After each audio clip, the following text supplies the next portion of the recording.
Madame la ministre, bienvenue, même si c'est bienvenue chez Stéphane.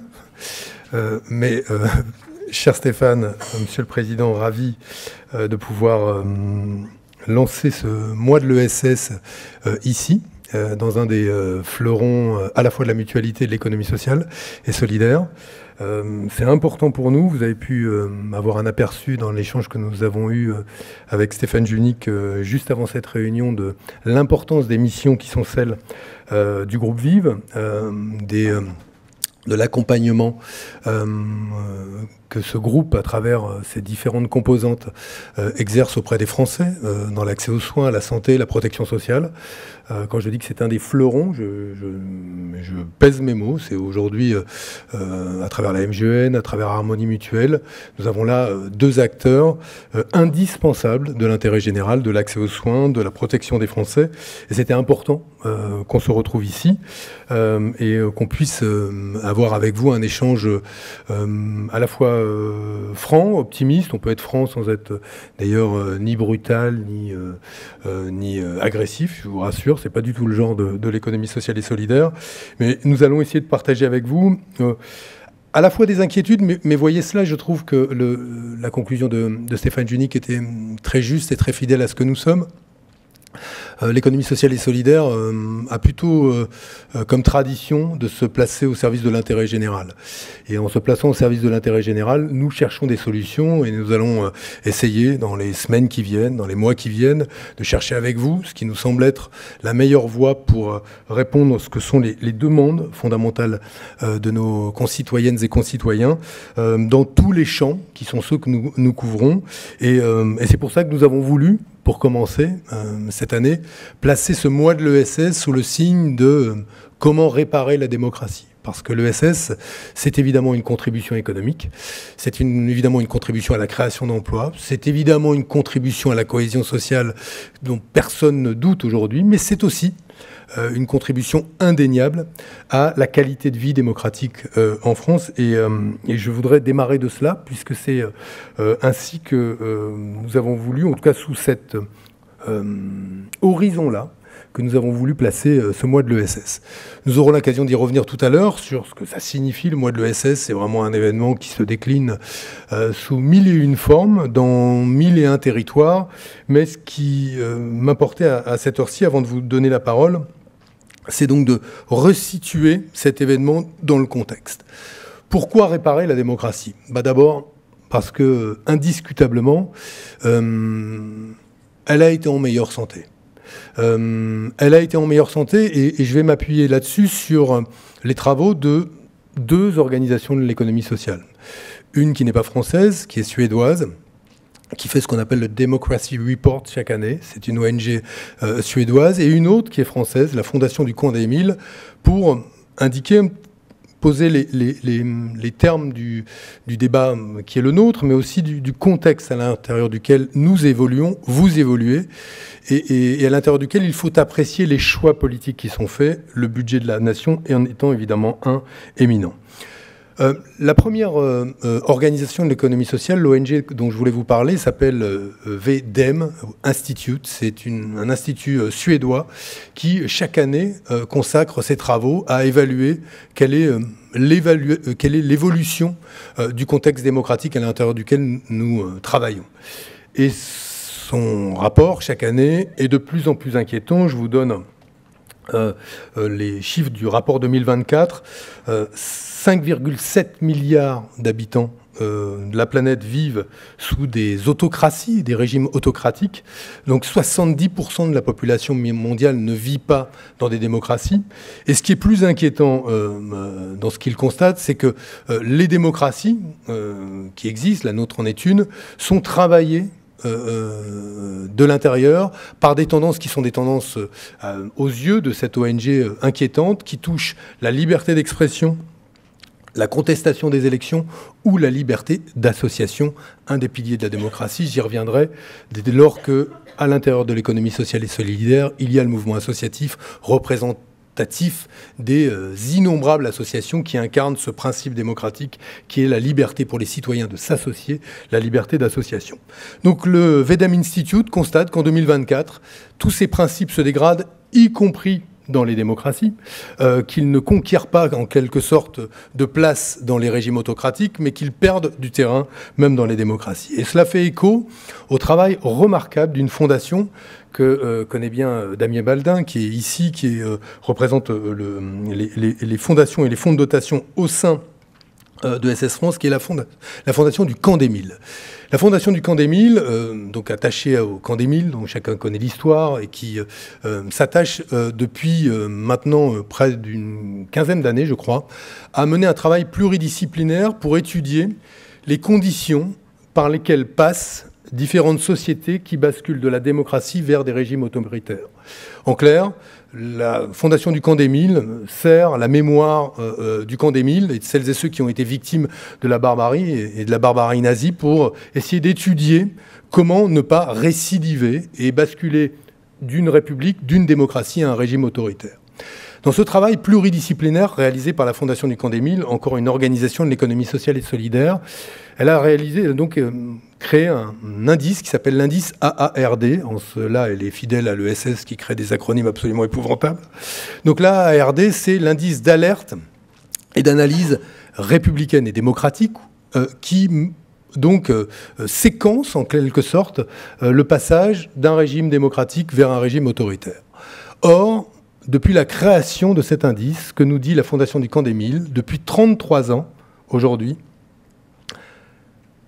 la France a multiplié par 6 son risque de basculer dans un régime autoritaire.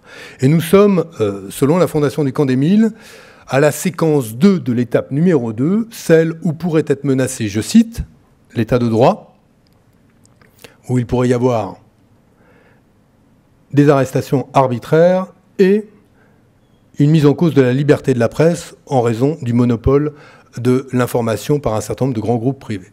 Ce n'est pas moi qui parle, c'est la Fondation du Camp des Milles, et ces travaux, qui sont des travaux reconnus, nous indiquent que les alertes qui viennent des ONG suédoises sont confirmées par des ONG françaises et rejoignent la perception que nous avons d'une situation démocratique qui s'est considérablement altérée. En raison de cela, évidemment, nous nous sommes interrogés sur le rôle qui pouvait être celui de l'économie sociale et solidaire pour réenchanter la démocratie, réparer la démocratie là où nous la jugeons altérée, abîmée, contestée, critiquée. Et c'est pour ça que ce mois de l'ESS est un mois important, dont nous voulons partager les objectifs avec vous, évidemment, Madame la Ministre, mais évidemment avec nos concitoyennes et nos concitoyens. Nous considérons qu'aujourd'hui, la démocratie représentative est directement interrogée, menacée par des forces politiques, par des citoyens qui s'en détournent, parce qu'ils la jugent impuissante à régler un certain nombre de problèmes concrets, ou alors qu'ils estiment que la promesse qui est celle de la démocratie, d'une puissance d'agir donnée à des représentants du peuple pour servir l'intérêt général, que cette promesse-là n'est plus tout à fait tenue quand les discours s'éloignent de plus en plus du réel et quand surtout bon nombre de nos compatriotes font davantage l'expérience de l'inégalité que de l'égalité, davantage l'expérience de la contrainte que de la liberté et davantage l'expérience de la discrimination que de la fraternité. Et ceci est vrai aussi bien dans des territoires ruraux que dans des territoires politiques de la ville où des millions de nos compatriotes ont en commun de faire l'expérience de principes qui sont contraires aux valeurs qui sont celles de la République. C'est la raison pour laquelle, dans le sillage des travaux qui ont été menés par ESS France depuis plusieurs années, la République de l'ESS, nous avons voulu consacrer ce mois de l'ESS à la question démocratique. Et je veux vous dire les 4 raisons majeures, je vais être assez bref, qui justifient que l'ESS est une ressource démocratique incomparable, vers laquelle il me semble qu'il est de la responsabilité du gouvernement de se tourner pour y chercher et y trouver des partenaires, des alliés capables d'aider ce gouvernement et le Parlement à réenchanter la démocratie. Pourquoi est-ce que l'ESS a un rôle démocratique majeur? D'abord parce qu'elle réunit, tout bêtement, des entreprises démocratiques. Des entreprises où on a décorrélé le pouvoir dans l'entreprise de l'argent qu'on y mettait. Ce qui est en soi déjà assez exceptionnel. Une personne égale une voix. Peu importe le nombre de parts que j'ai dans une entreprise, ma voix ne sera pas plus forte que celle de mon voisin, même s'il a moins de parts que moi ou s'il a plus de parts que moi. C'est un principe fondamental, mais qui est un principe auquel évidemment nous sommes attachés parce que nous sommes la seule économie dans laquelle la démocratie est son mot à dire sur des décisions stratégiques des entreprises. Et quand il n'y a pas tout à fait une démocratie au sens où on l'entend, des votes qui interviendraient régulièrement, il y a une délibération collective qui fait que toutes les parties prenantes de l'entreprise sont associées aux décisions de l'entreprise. C'est tout à fait crucial. Nous expérimentons, depuis la fin du 19e siècle et le début du 20e siècle, la citoyenneté économique, c'est-à-dire une extension du domaine de la démocratie à l'économie, à l'ordre économique. Et cela nous donne à la fois une légitimité, me semble-t-il, mais surtout une expérience pour pouvoir parler de démocratie et nous attacher à réfléchir à la manière de réenchanter la démocratie, là où nous constatons qu'hélas, parfois, il ne suffit pas de changer de régime, de passer d'un régime présidentiel à un régime parlementaire, de modifier un mode de scrutin pour rétablir la confiance des citoyens dans leurs institutions. Nous pensons, nous, qu'il faut étendre le champ de la démocratie plutôt que de réfléchir simplement en termes de réforme des institutions. C'est la première raison pour laquelle nous nous sentons légitimes à nous adresser à vous comme représentante du gouvernement. Et je veux vous dire combien nous sommes heureux qu'il y ait une ministre de l'ESS. Cela nous a réjouis profondément de savoir que nous allions avoir une interlocutrice à qui nous adresser, que nos paroles, nos actions, notre stratégie de développement allaient trouver une partenaire possible au gouvernement, parce que nous avons besoin du gouvernement. Nous pouvons faire sans, mais nous en avons besoin. Et évidemment, ça change la donne dès lors qu'on peut travailler ensemble et qu'on regarde dans la même direction. La deuxième raison qui justifie que nous ayons une légitimité à parler de démocratie, c'est que même si l'ESS ne peut pas se résumer à ce que je vais dire maintenant, elle joue un rôle fondamental dans le fait que nous réparons le monde. Et nous réparons les dégâts qui sont ceux commis ou perpétrés par l'économie classique, parfois même les États également. Nous réparons et nous contribuons à réparer le monde, c'est-à-dire que nous aidons à lutter contre les discriminations, à lutter contre la pauvreté, à lutter contre les inégalités. Nous donnons accès aux droits, à la santé, à l'éducation, aux loisirs, au travail, autant de principes qui font que nous aimons à dire que nous sommes coproducteurs de l'intérêt général, en tout cas acteurs du premier kilomètre de l'intérêt général, ce premier kilomètre où les Français attendent qu'un certain nombre de services leur soient rendus. Et à l'évidence, quand il faut, dans certains pans du territoire, 6 mois pour pouvoir trouver un médecin, quand ailleurs il faut 1 semaine ou 15 jours, quand il faut se déplacer soi-même parce qu'il n'y a pas de transport public, quand le droit à l'éducation n'est plus tout à fait honoré, pourquoi ? Parce que les écoles et les classes ferment, ces questions-là se posent. Et ce premier kilomètre de l'intérêt général, il est assuré par des EHPAD mutualistes ou associatifs, il est assuré par des crèches mutualistes ou associatives, il est assuré par des ressourceries, des épiceries solidaires. Nous permettons l'accès à l'alimentation, à la santé, à l'éducation, les colonies de vacances, le tourisme social, tout ça, c'est ce qui constitue l'ESS.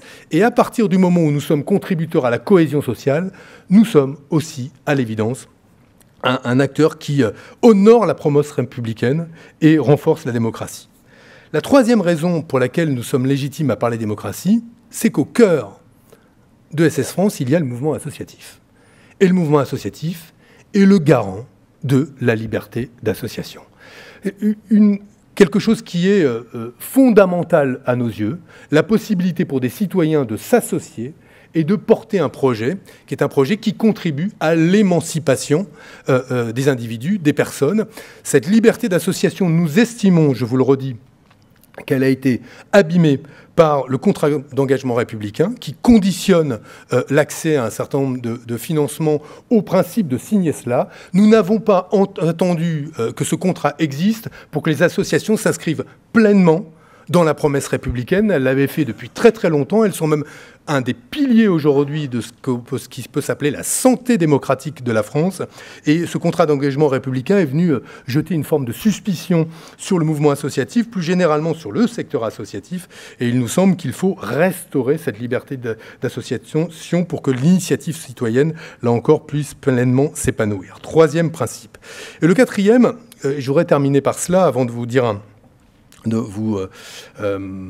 évidemment vous transmettre le micro, et nous sommes évidemment impatients de vous entendre, c'est que nous incarnons, pas seuls, mais nous incarnons la société civile. Nous incarnons la société civile. Or, nous vivons, pardon de le parler avec franchise, dans une démocratie, à bien des égards, assez immature par rapport à beaucoup de nos voisins, qui fait peu confiance aux corps intermédiaires, qui fait peu confiance aux acteurs de la société civile, qui fait peu confiance aux corps économiques et sociaux qui, au jour le jour, modèlent ce qu'est la France, au jour le jour, contribuent à l'intérêt général.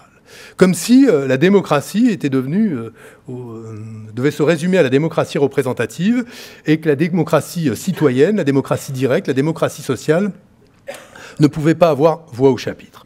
Or, dans la situation de blocage qui est celle des institutions aujourd'hui de la Ve République, il nous semble que nous sommes dans un moment où il revient au pouvoir politique et au gouvernement de reprendre l'initiative en faisant confiance à la société civile. Non seulement nous avons des choses à dire, mais nous avons des solutions à défendre, des solutions qui fonctionnent sur les territoires, des solutions qui nous permettraient de dupliquer des réponses de nature à satisfaire l'intérêt général. Et c'est la raison pour laquelle nous nous sentons parfaitement légitimes à nous adresser à vous quand il s'agit de parler de démocratie.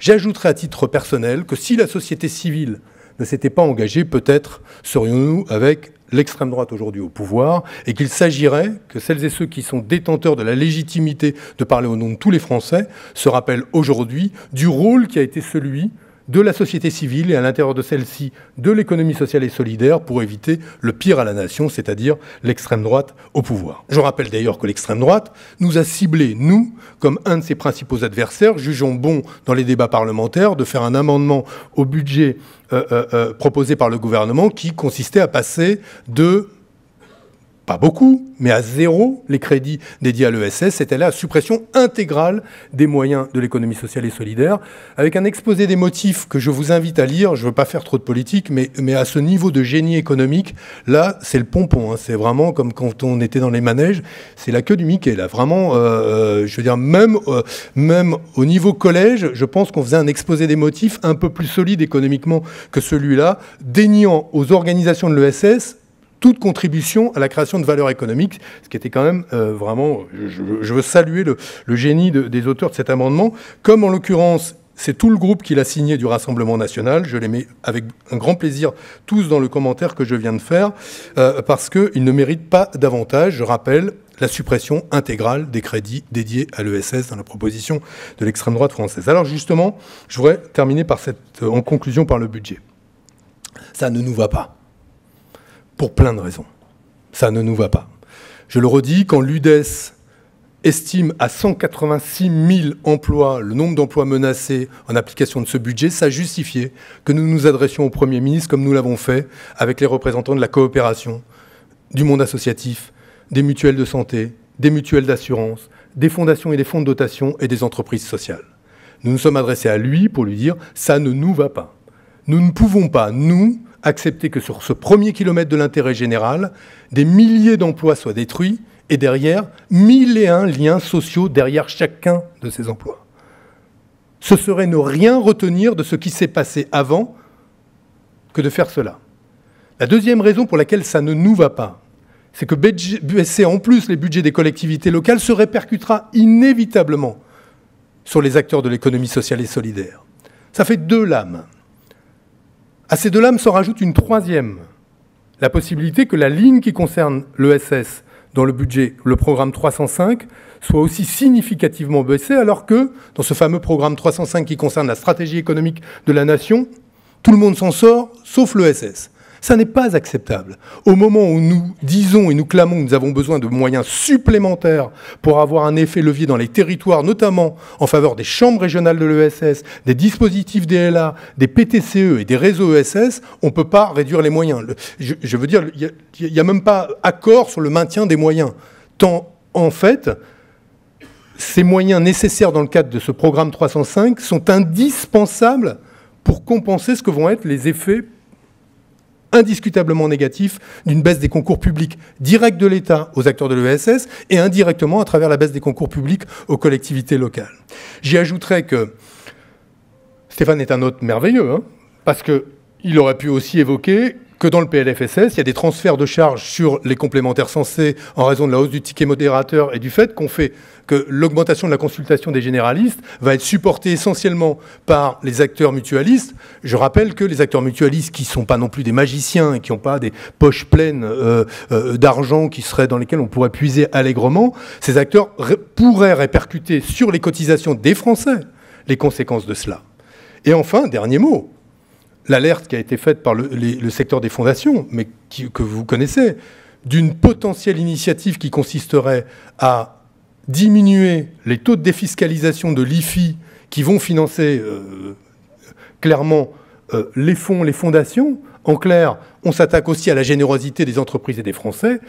Là, ça crée une situation qui est une situation pour nous qui est insoutenable. Alors, je sais bien que ce n'est pas simple, et je suis parfaitement conscient que quand on arrive à une fonction et qu'on n'a pas préparé le budget, évidemment, soi-même, ça vous met dans une situation assez inconfortable. Mais c'est pour ça qu'on... Oui, non, mais je sais que c'est pas... Si ça avait été vous qui aviez signé cela, j'aurais été un peu plus... Ça aurait été un peu plus musclé, quoi.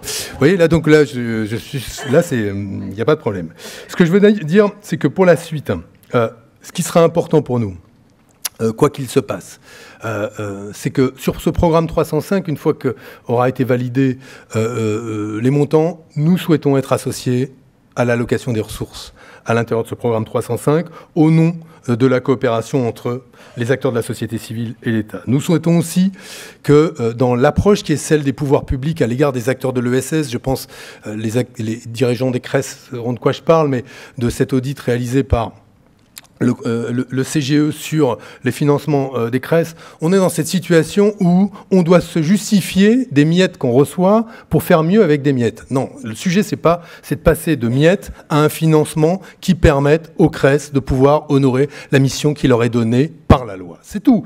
C'est pas de se retrouver dans la situation de se justifier que les CRES reçoivent 80 000 euros par CRES de l'État, ce qui est quand même objectivement tout à fait ridicule. Et c'est pour nous crucial que nous soyons de facto impliqués dans tous les dispositifs de droit commun qui concourent à financer le développement de l'économie. Ça, nous comptons sur vous pour cela. Nous aurons la discussion avec les parlementaires et évidemment avec le gouvernement et le Premier ministre et vous sur la question du budget. Mais derrière ce budget, nous entendons bien avoir avec vous un travail qui est un travail où nous nous sentions associés aux décisions qui seront prises de façon à pouvoir, avec vous, ensuite les défendre auprès des Français. Voilà ce que je voulais vous dire, Madame la Ministre. C'est un grand plaisir de vous accueillir au groupe Vive. C'est un grand plaisir de vous accueillir pour ce lancement du mois de l'ESS. On aura sans doute bien des façons de se revoir au cours de ce mois de l'ESS. Mais il est crucial de vous rappeler, mais ça vous le savez déjà, en tout cas de le rappeler à travers vous, à tous les membres du gouvernement et à la majorité parlementaire et aux parlementaires en général, qu'ils ont une responsabilité devant les Français. Et que cette responsabilité, elle s'exerce singulièrement au moment de l'examen et du vote du budget. Et le vote du budget, s'il se traduit par davantage d'inégalités, davantage de pauvreté, davantage de discrimination, parce qu'on n'aura pas écouté les acteurs de l'économie sociale et solidaire, relayés d'ailleurs par bon nombre d'autres acteurs, notamment des dirigeants de l'économie qui ont dit et rappelé que nos chiffres étaient les bons et que cette évaluation était légitime. Je pense au président du MEDEF. Si ce choix et fait d'ignorer nos arguments, je pense que nous courons à des catastrophes qui n'auront pas que des conséquences sociales, mais auront des conséquences démocratiques. Et c'est pour ça qu'il était important pour moi, à cette place, aujourd'hui, de vous le dire. Je vous remercie de m'avoir écouté. Nous essayons les uns et les autres d'être avec le plus de pédagogie possible, le plus de diplomatie possible, les interprètes de ce que nous percevons sur le terrain. Nul doute que vous avez déjà entendu dans vos différents déplacements ce que je viens de vous dire, remonter du terrain. En tout cas, c'est avec un grand plaisir que nous sommes prêts à finalement passer avec vous un accord de confiance et durable, si tant est que, évidemment, ce que nous vous disons est pris en compte de la part des représentants du gouvernement. Je vous remercie.